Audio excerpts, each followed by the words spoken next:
Sir Aldrich de Montfort had sheltered countless souls during his 35 winters, but none had ever cost him his peace the way the English countryside now demanded its price from his Norman hands. He stood at the tall window of his manor, fingers pressed against the cold stone frame, watching the mist rise from fields that still bled memory into the dawn light. The conquest was finished, they said.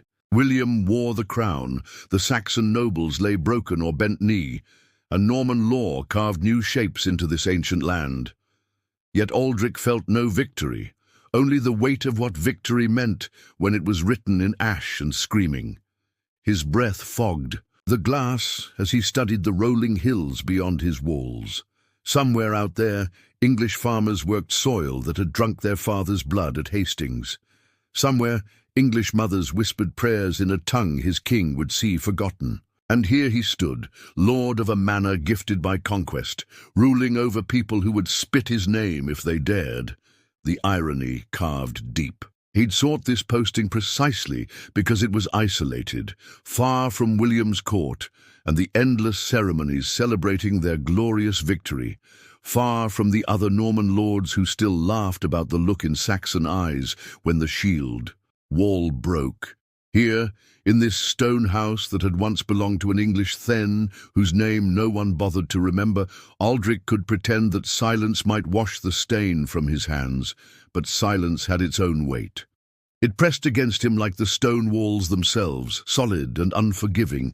3 months he'd lived here, speaking only to his handful of servants, riding his lands like a ghost, haunting his own holdings. The English villagers who worked his fields watched him with the careful blankness of people who knew survival meant invisibility. They neither loved nor hated him, because both emotions were luxuries they could not afford. He'd told himself this was what he wanted: peace, distance, a place to forget the sound of steel meeting bone, of horses screaming, of proud men begging in a language he was only beginning to understand. But forgetting, he'd learned, was different from healing. And healing required something he'd lost, the moment he'd driven his sword through an English boy's chest at Hastings. The boy had been barely 16, fair-haired and fierce, defending his king with a courage that should have been legend. Instead, he'd become just another body in the mud, another necessary death in William's grand design. Aldrich pressed his forehead against the cold glass and closed his eyes. Outside, the English wind rattled the shutters like restless spirits seeking entry, and deep in his chest, something that had once felt like honor continued its slow transformation into something heavier, something that tasted of ash and regret. The day was breaking grey and merciless, and somewhere beyond the mist he could feel the land itself watching him, waiting to see what kind of Norman lord he would choose to become. The snow had begun to fall as Aldrich made his evening rounds, thick, flakes that muffled sound and turned the world into something soft and deceptive. He moved through the manor grounds with the methodical pace of a man who had learned that routine could sometimes quiet the voices in his head, checking the stables, the gates, the watchfires that his handful of men-at-arms maintained more from habit than necessity. This far from any main road, trouble rarely found them. The local English had learned to give the Norman lord's manor a wide berth, and bandits preferred easier prey than a fortified house full of armed men. Aldrich had grown to prefer this isolation, even if it came wrapped in the constant weight of being unwanted. He was turning back toward the main hall when he heard it, a sound that didn't belong to the wind or the settling snow. Faint, broken, like something trying not to be heard. He paused, hand moving instinctively to his sword hilt, and listened. There. Again. Not quite a sob, not quite a gasp. He followed the sound toward the old oak that marked the eastern boundary of his grounds, snow crunching beneath his boots. The tree loomed massive and ancient in the falling snow, its bare branches reaching toward the grey sky like the arms of some forgotten god. And there, crumpled at its base like a discarded prayer, was a figure in dark wool, Aldrich approached carefully, sword half drawn. Bandits sometimes used wounded women as bait, though none had been bold enough to try such tricks on Norman holdings. As he drew closer, the figure stirred, lifting a face pale as the snow itself. A girl, young, perhaps 19 winters, with dark hair that had escaped from a simple braid and eyes the color of deep water. English, without question. Her features carried that particular blend of Saxon and Dane that marked the old bloodlines, and wounded. Blood had soaked through her cloak from shoulder to wrist, dark against the grey wool. She looked up at him with those water-dark eyes, and he saw no surprise there, only a kind of exhausted recognition, as if she had always known that her flight would end here, at the feet of a Norman knight whose hands still carried the stain of Hastings. "Please," she whispered in accented French, the word barely more than breath. "Please." Aldrich stood frozen, caught between the weight of his sword and the weight of her gaze. Everything he had been taught, everything William's court demanded, said that an English girl fleeing in the night was not his concern. She was probably a serf escaped from some other lord's lands, or worse, a Saxon noble's daughter, involved in one of the rebellions that still flickered across the conquered territories. The smart thing, the safe thing, would be to question her, discover her origins, and return her to whoever had rightful claim. The loyal thing would be to drag her to the nearest Norman authority and let them determine her fate. But as the snow continued to fall and her blood continued to seep into the frozen ground, Aldrich found himself remembering the English boy at Hastings and the way courage looked the same in any language. He carried her inside like a man carrying something that might shatter at the wrong touch. The great hall felt different with another presence in it, smaller somehow, as if her vulnerability had drawn the stone walls closer. Aldrich laid her on the bench near the hearth, where the firelight could chase away the grey pallor that had settled into her skin like frost. She had not spoken since that single whispered plea, but her eyes followed his every movement with the wariness of a creature that had learned to measure survival in heartbeats. When he reached for her cloak, she flinched and he paused, hands suspended in the air between them. "I need to see the wound," he said in French, then repeated it haltingly in what little English he had managed to learn. The words felt clumsy, on his tongue, thick with Norman accent. She studied his face for a long moment, then gave the smallest of nods. Her fingers fumbled with the cloak's clasp, shaking from cold or shock or both. When she couldn't manage it, Aldrich moved slowly, deliberately, unfastening the bronze pin with the careful precision of a man who had once been a surgeon's apprentice before he became a killer. The wound was deep but clean, carved by a blade, rather than torn by chance. Someone had meant to harm her, and recently the blood had soaked through her simple linen dress, marking her shoulder and arm with dark evidence of violence. As Aldrich examined the cut, he noticed other marks, older bruises along her ribs, yellowed finger marks at her throat. She watched him work without making a sound, even when he cleaned the wound with wine, and it must have burned like fire. Only the tightening around her eyes betrayed the pain. He had seen this kind of stoic endurance before, in soldiers who had learned that crying out brought no mercy, only more suffering. "What is your name?" he asked softly, threading a needle with practiced ease. She hesitated, then whispered, "Wynne." The name fell between them like a stone into still water, creating ripples that neither had expected. Saxon, ancient, meaning joy. It seemed a cruel irony for someone who carried such careful silence. "Wynne," he repeated, and she looked startled to hear her name spoken without hatred in a Norman voice. As he stitched the wound closed, she began to speak in low, musical English. He understood perhaps one word in 5, but her tone told the story. Betrayal, Flight, desperation. She spoke as if the words had been dammed up inside her, waiting for darkness and firelight and the strange safety of an enemy's hands to finally break free. When he finished, she touched his wrist briefly, her fingers light as bird bones. "Thank you," she said in careful French. Aldrich looked down at her pale hand resting against his scarred skin. Norman and Saxon touching in the space between trust and necessity. Something in his chest shifted, like a stone wall discovering it. It had always contained a door. Dawn broke pale and hesitant through the narrow windows, casting long shadows across the stone floor where Wynne had slept. Aldrich had given her the small chamber off the hall, the one that had once belonged to a servant, but she had chosen instead to remain by the dying fire, wrapped in his cloak-like armor against the world beyond these walls. He found her standing at the window, watching the morning mist rise from the fields with the alertness of someone who expected pursuit. Her injured arm was bound close to her body, but she held herself straight, refusing to let pain bend her spine. When she heard his footsteps, she turned, and he saw how quickly she calculated the distance to the door. "They won't look for you." "Here," he said, though they both knew it was only hope dressed as certainty. She studied his face, searching for truth or lies. "Why do you help me?"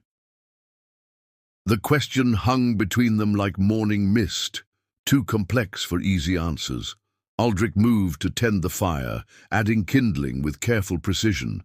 "Perhaps because I'm tired of being the kind of man who wouldn't." She was quiet for a long moment, watching the flames catch and grow. Then, without asking permission, she began to help, gathering the scattered dishes from his solitary supper, moving with the unconscious grace of someone accustomed to serving others. He wanted to tell her to rest, that her wound needed time to heal, but something in her manner suggested that stillness was harder for her than motion. They worked in a silence that felt less like absence and more like a language they were both learning to speak. She swept the hearth while he prepared bread and ale for breaking fast. When she reached too high and winced, he was there to take the burden from her hands. When he struggled with words in English, she offered them in her soft voice, patient. As a teacher with a willing student, "Your Norman friends," she said as they shared the simple meal, "do they visit often?" "I have no friends here." The words came easier than he expected. "I am, what do you say, isolated by choice." Her expression shifted, and for the first time since he'd found her, something like understanding passed across her features. "The conquest sits heavy on you." It wasn't a question, and it cut deeper than any blade. Aldrich looked down at his hands, still stained despite washing, still carrying the memory of violence. "Every night I dream of Hastings, of faces that will never grow old." She reached across the table and touched his wrist, the same gesture she'd made the night before, but now it felt less like gratitude and more like recognition. Two people marked by the same war, standing on opposite sides of a divide that suddenly seemed less insurmountable. "The dead speak loudest in silence," she said quietly. Outside, a crow called from the old oak where he'd found her, its harsh voice carrying across the morning like an omen. Wynne's head snapped toward the sound, her body tensing like a bowstring. Aldrich followed her gaze and saw what she saw. Riders on the distant ridge, small as toys, but unmistakably real. The riders had vanished by midday, melting back into the countryside like shadows at noon, but their presence lingered in the air between Aldrich and Wynne, like the scent of approaching storm. She had grown quiet again, that careful stillness he was beginning to recognize as her way of preparing for whatever blow might fall next. He found her in the small garden behind the manor, kneeling among the winter-bare herbs that the previous lord's wife had planted. Her fingers moved through the frozen earth as if seeking something living beneath the frost, and when she looked up at his approach, her eyes held the weight of words unsaid. "They weren't just riders," he said. It wasn't a question. She rose slowly, brushing dirt from her hands. "No, they weren't." The silence stretched between them. heavy with the knowledge that whatever safety these walls had offered was as fragile. As morning mist, Aldrich watched her face, seeing how she weighed truth against necessity, protection against revelation. "Tell me," he said quietly. She looked toward the distant fields, where the riders had appeared like ghosts from her past. "My father is Edric of Westmere, was before your king gave his lands to another." The name hit Aldrich like a physical blow. Edric of Westmere, he knew that name, had heard it spoken in William's war councils with the particular hatred reserved for Saxon nobles who refused to bend the knee. A thane of the old blood, one of the few who had fought to the bitter end and somehow survived the reckoning that followed. "Christ's blood," he whispered, then caught himself. "You're the daughter of a rebel, a traitor to your new order." Her voice carried no bitterness, only the flat certainty of someone who had learned to measure her worth in terms others set. "I should have told you." Aldrich felt the world shift beneath his feet, like standing on ground that seemed solid until it revealed itself as quicksand.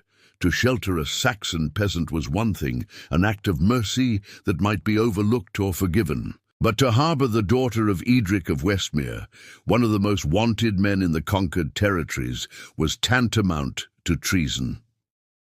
"Why didn't you?" he asked. She met his eyes then, and he saw something there that went deeper than fear, a kind of desperate hope that she had clearly spent her life learning not to trust. "Because I thought you might be the kind of Norman who would help me anyway." The words settled between them, like stones thrown into still water, creating ripples that would reach shores neither of them could see. Aldrich understood now why she carried herself with such unconscious nobility, why her hands moved with the grace of someone born to better than running through winter nights with blood on her sleeve. "The men who hurt you," he said. "They were trying to bring you back to your father." She shook her head. "They were trying to bring me to mine. There's a difference." Outside the garden walls, a wind rose from the east, carrying with it the scent of snow and the distant sound of hoofbeats that might have been real or might have been the echo of fear given voice. The smoke appeared first as a thin grey thread against the morning sky, barely visible above the rolling hills to the east. Aldrich spotted it from the watchtower, where he'd gone to check the horizon, a habit born of too many years when survival meant seeing death before it saw you. At first, he told himself it might be charcoal burners or farmers clearing winter fields, but the smoke rose too straight, too purposeful, like a signal meant to be seen. Below in the courtyard, Wynne was drawing water from the well, her movements careful around her healing wound. She had grown stronger these past days, colour returning to her cheeks, but she still carried herself like someone listening for footsteps that might never come. When she looked up and saw him watching from the tower, she raised her hand in greeting, and something in his chest tightened at the simple gesture. "Wynne," he called down, trying to keep his voice level. "Come up here." She climbed the narrow stone steps with the quick grace he'd come to admire, but when she reached the top and saw his expression, her own face went still. He pointed toward the distant smoke, and she followed his gaze with eyes that seemed to see more than just grey wisps against the pale sky. "How many?" she asked, her voice steady as stone. "I can't tell yet, but it's moving this way." They stood in silence, watching the smoke grow thicker, closer. Other signs appeared. Dust rising in small clouds, the distant glint of metal catching sunlight, the purposeful movement of men who knew exactly where they were going. Aldrich counted at least 50 riders, possibly more, advancing with the methodical pace of a hunting party that had finally caught the scent. "Your father?" he asked. She nodded, her hand moving unconsciously to the pendant at her throat, a small piece of silver worked in the old Saxon style. "He would not send others to bring me home, not for this." The words carried weight beyond and their meaning. This was not just a father seeking a lost daughter, but a thane of the old blood reclaiming what belonged to his house. And Aldrich, Norman knight and sworn vassal to King William, stood directly in his path. "You could still leave," Wynne said quietly. "Ride out the back gate before they arrive. Tell them you never saw me." He looked at her then, this Saxon girl who had stumbled into his life like a stone thrown into still water, creating ripples that had changed everything. 3 days ago, he had been a man haunted by his past, seeking only solitude and the distant hope of peace. Now he stood on the edge of a choice that would define not just his future, but the man he would choose to become. "No," he said simply. In the distance, the smoke continued to rise, and beneath it the sound of hoofbeats grew steadily louder, like thunder approaching from a clear sky. The last moments of peace were slipping away like sand through their fingers, and neither of them spoke of tomorrow. Time had run out. Dawn came grey and merciless, bleeding pale light across the frost-covered fields like the edge of a blade drawn. Slowly from its sheath, Aldrich stood at the manor's main gate, his hand resting on his sword hilt more from habit than hope. Beside him, Wynne waited with the stillness of someone who had always known this moment would come, her dark cloak wrapped tight against the morning chill and whatever judgment it might bring. They came with the rising sun, flowing over the low hills like a dark tide, given form and purpose. 70 mounted men, perhaps more, their horses breathing steam in the cold air, their weapons catching the first light of day. They moved without haste, with the terrible certainty of men who knew their quarry had nowhere left to run. At their head rode a figure Aldrich recognized even at distance, tall in the saddle, cloaked in black wool that had once been fine but now bore the careful patches of a lord in exile. Edric of Westmere carried himself like a king, despite having no kingdom. His greying hair bound back in the Saxon fashion, his face carved from weathered stone and old grief. The riders spread out as they approached, forming a perfect circle around the manor with practiced precision. No shouted commands, no dramatic gestures, just the quiet efficiency of men who had learned warfare in the hardest school of all. They left no gap, no path of escape, surrounding the stone walls like a noose drawn tight. Edric rode forward alone until he was perhaps 20 paces from the gate. His horse, a great bay stallion that had seen better days, stood steady as carved granite. The Saxon lord's eyes found his daughter first, scanning her face with the desperate hunger of a man who had feared he might never see her alive again. Then his gaze shifted to Aldrich, and the temperature seemed to drop another degree. "Norman," he said, his voice carrying clearly across the morning air. His accent was thick, but his French was precise, the language of necessity learned in bitter years. "You have something that belongs to me." Aldrich stepped forward, his own voice steady despite the weight of 70 hostile gazes. "I have someone who sought shelter, nothing more. She is my daughter, my blood. She does not seek, she is taken." Wynne moved then, stepping out from behind Aldrich's protective shadow. When she spoke, it was in English, her words ringing with a authority that made several of the mounted warriors shift in their saddles. Aldrich understood perhaps half of what she said, but her tone carried meanings that needed no translation. Defiance, explanation, and something that sounded almost like accusation.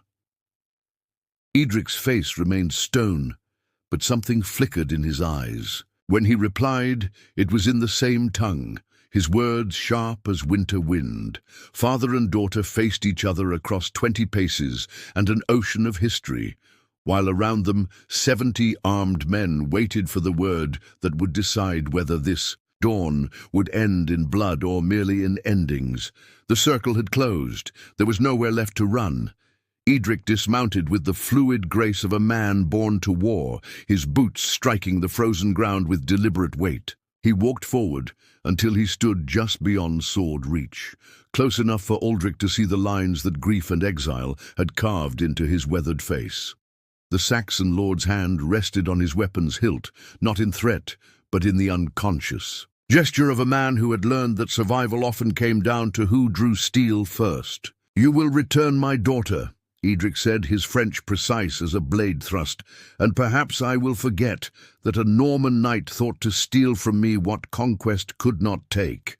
"I stole nothing," Aldrich replied, keeping his voice level. "Despite the weight of 70 hostile stares, she came to me wounded, fleeing from men who would have dragged her back by force." Edric's eyes flicked to Wynne, taking in the careful way she held her bandaged arm, the healing bruises that still marked her throat.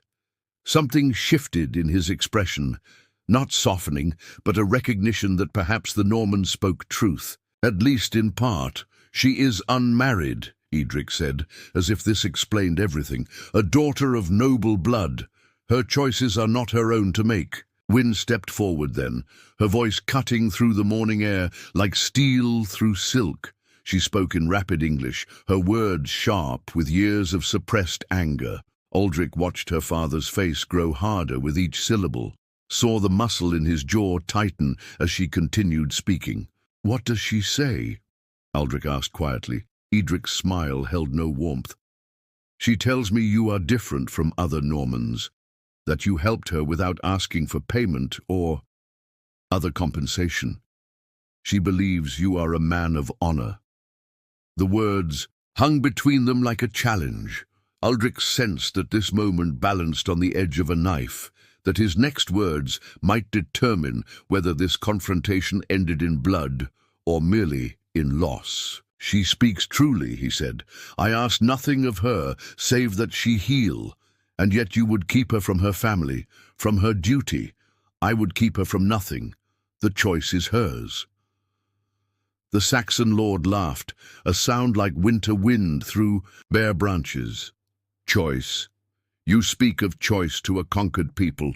Your king gives our lands to his knights, our daughters to his allies, our lives to his mercy.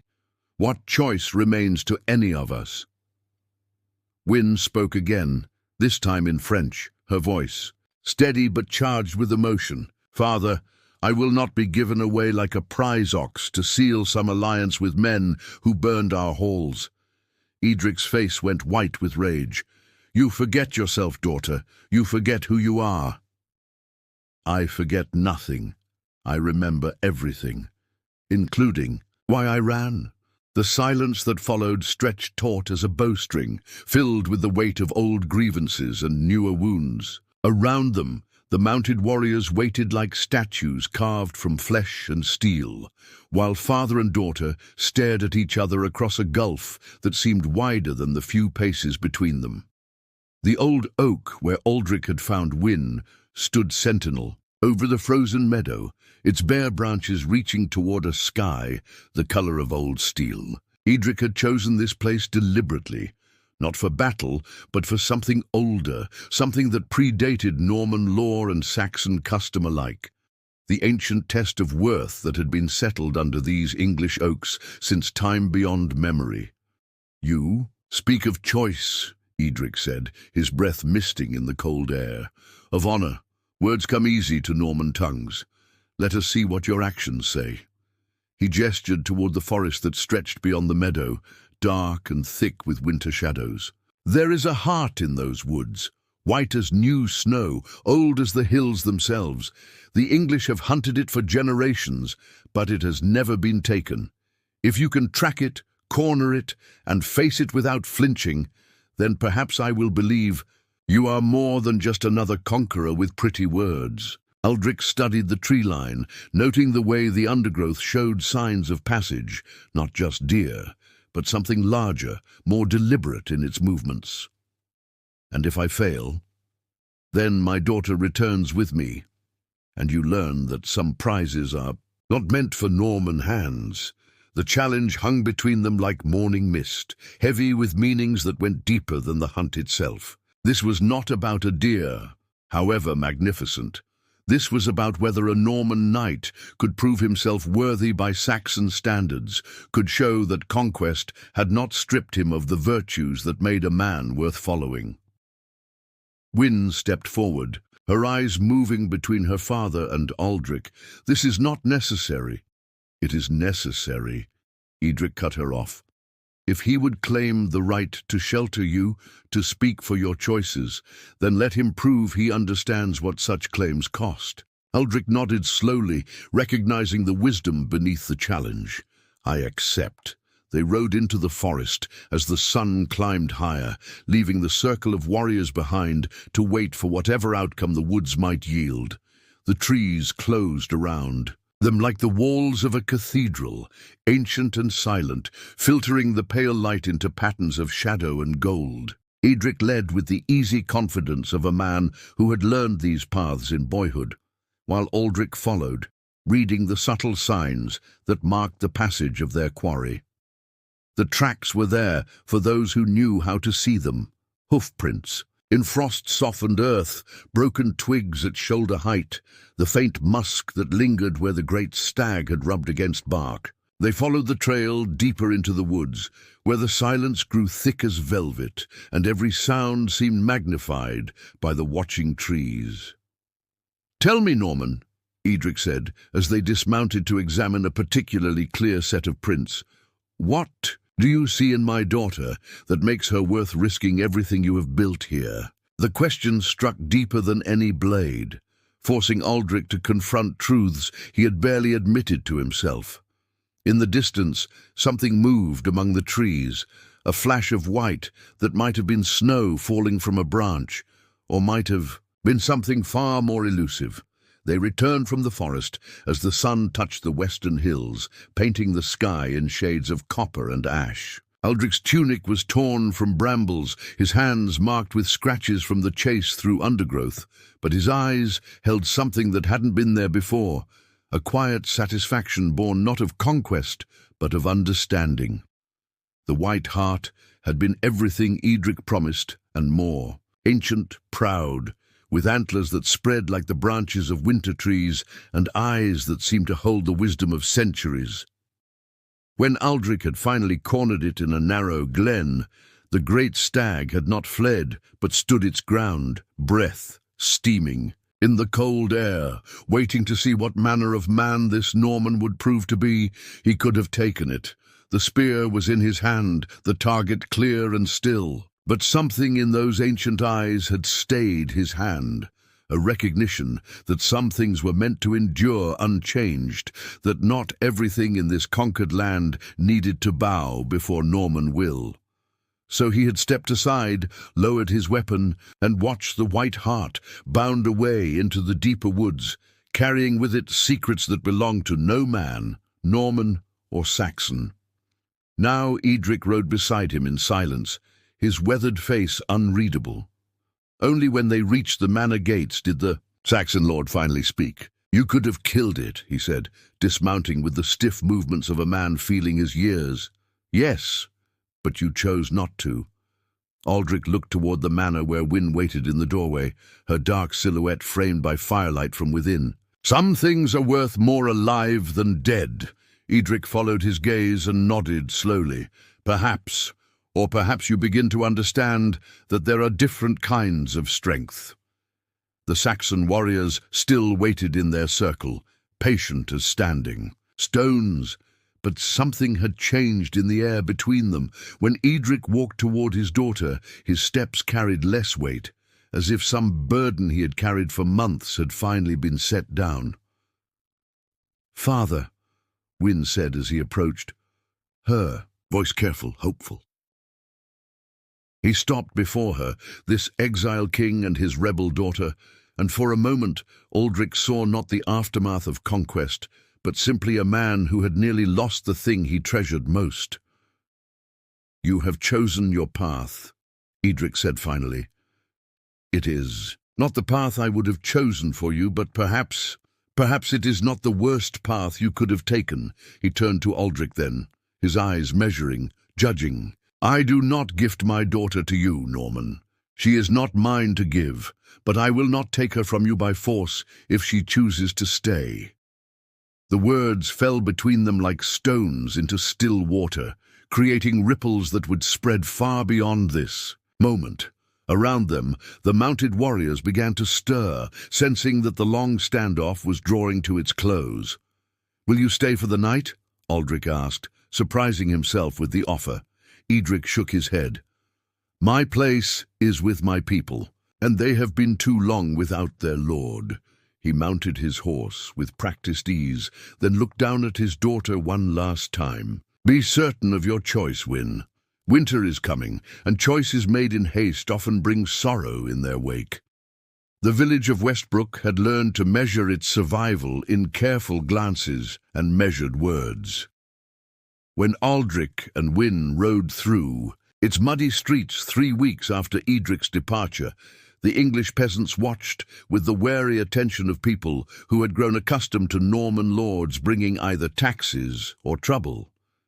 But something was different this time. The woman who rode beside Sir Aldrich spoke their language with the accent of home, her words carrying the familiar rhythms of Saxon blood.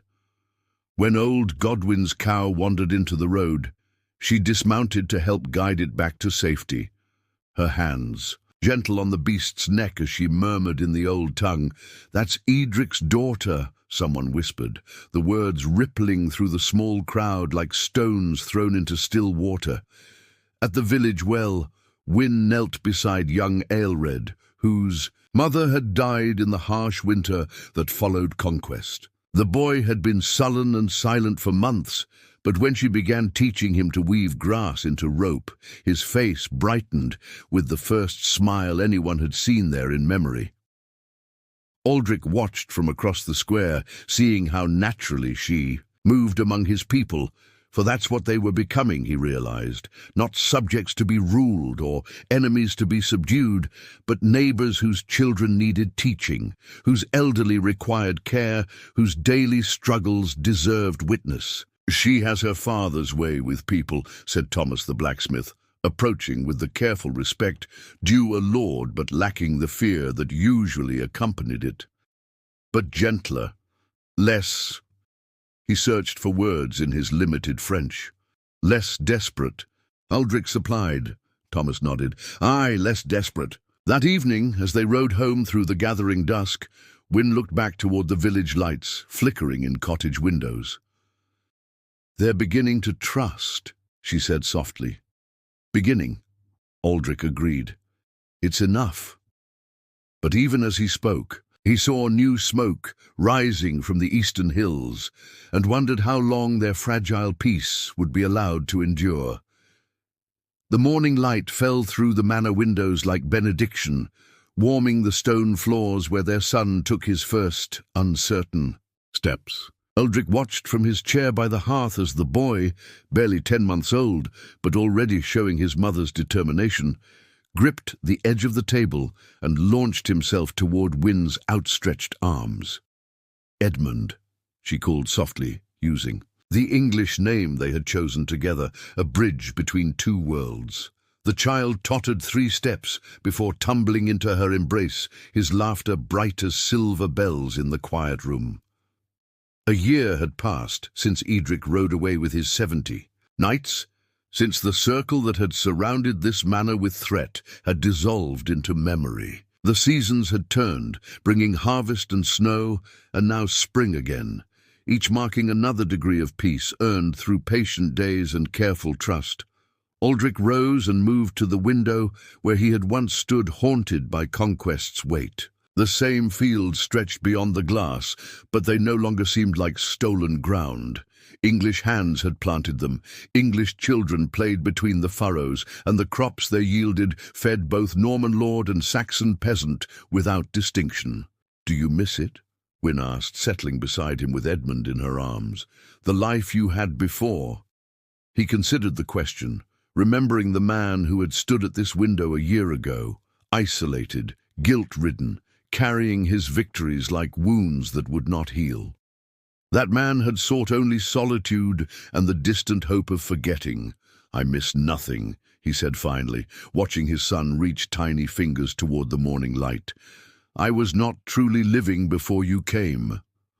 Outside, Thomas the blacksmith walked, past with his daughter, both of them waving when they spotted the family in the window. The gesture came easily now, natural as breathing. "Some stories," Aldrich murmured, touching his wife's hand. "Begin with conquest." "Ours began the moment I chose mercy over duty," Wynne smiled, pressing their son closer, "and found that mercy could conquer more than any sword." In the distance, church bells rang the hour, calling both Norman and Saxon to worship under the same stone roof, speaking different tongues, but sharing the same prayer for peace.